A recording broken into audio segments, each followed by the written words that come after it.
Welcome to the setup. Last week I talked about arrow trajectory and how to use your sight pins to predict where your arrow is going to be at different distances away from the bow. And I mentioned that I was going to do a three-part series on arrow flight, but I'm going to condense that on this week's episode down to just a total of two.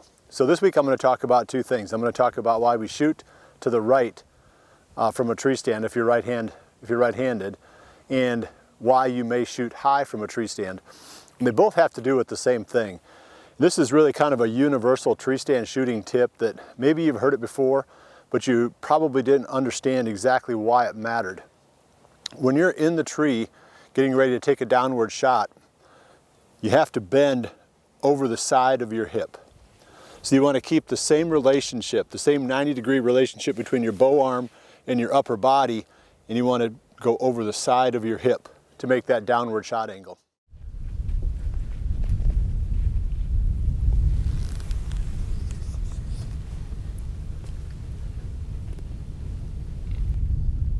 That.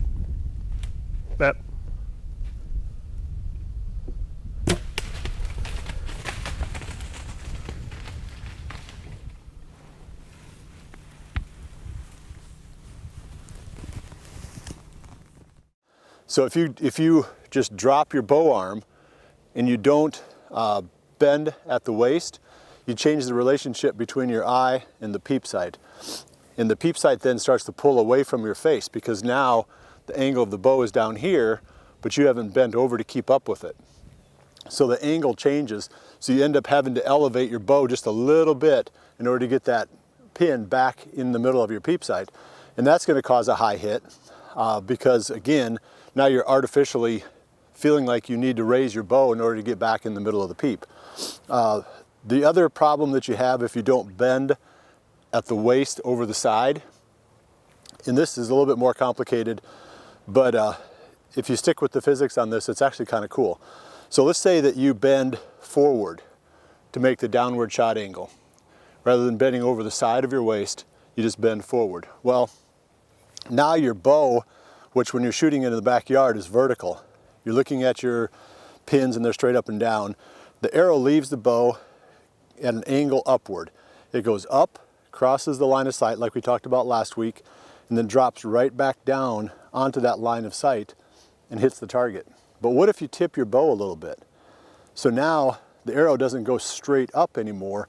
Now the arrow is going up at an angle, because as it sits on the bow, you got your 30-yard pin on the target, for example, the arrow is angling upward. But what if you lay the bow over to the side? It's called canting. What if you cant the bow a few degrees in my case, to my right? Now the arrow goes up and to the right of the sight line. It's going up and staying to the right and then dropping to the right, because gravity doesn't pull it back at an angle back to the sight line. Gravity brings it straight down. So now you're going to get if you cant the bow to the right, the arrow is going to hit to the right.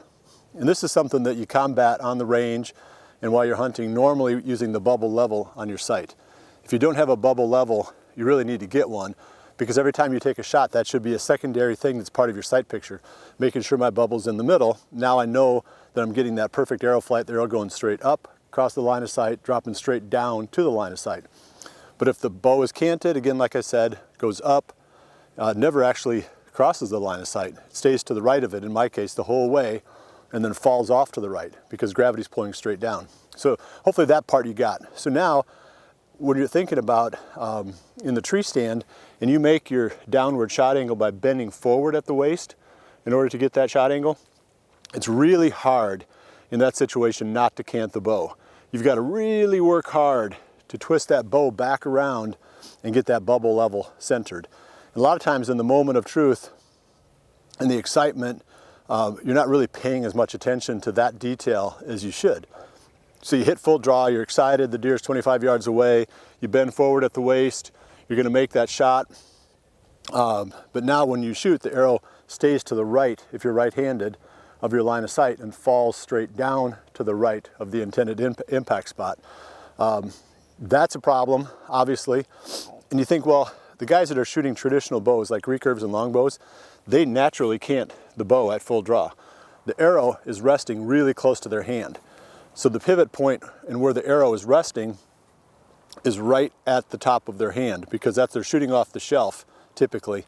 But with a typical arrow rest, now you can see that the arrow is going to be resting about 2 to 3 inches above my hand. So if I'm canting it, now the arrow is to the right of my line of sight. So anyway, the whole point is it's okay with the traditional shooting because the arrow is so close to the top of their hand that everything pivots around that spot, and they don't really get that effect of the arrow staying to the side of the line of sight. But with a compound bow, you do not want to cant the bow while you're shooting. Real common fault, I mean, I've done it many times, and I have to practice a lot, in the tree when I'm taking those practice draws, to really focus on making sure that I'm bending over the side of my hip, that I'm not just bending forward at the waist. So keep that tip in mind. That's why everybody always stresses that. If you hear somebody talk about how to shoot from a tree stand, they always focus on that one tip. But this is why it's so important. So hopefully that helps you. I think next week, I want to come back and talk about string jumping. It really should be an episode in bow hunting whitetails. So maybe I'll skip it here in the setup. But that is a super, super important part of making an accurate shot. And the other reason why people shoot high. I mean, it's not because they're shooting high, it's because the animal is moving. And that's something that we really need to spend a lot of time talking about. So maybe I'll hit that in a future episode of bow hunting whitetails. So I'm not exactly sure what's going to be in the next episode of the setup, but I'll have something for you next week. Please keep checking back. I appreciate it, and I'll see you back here again next week for the next episode of the setup. And remember to always dream big.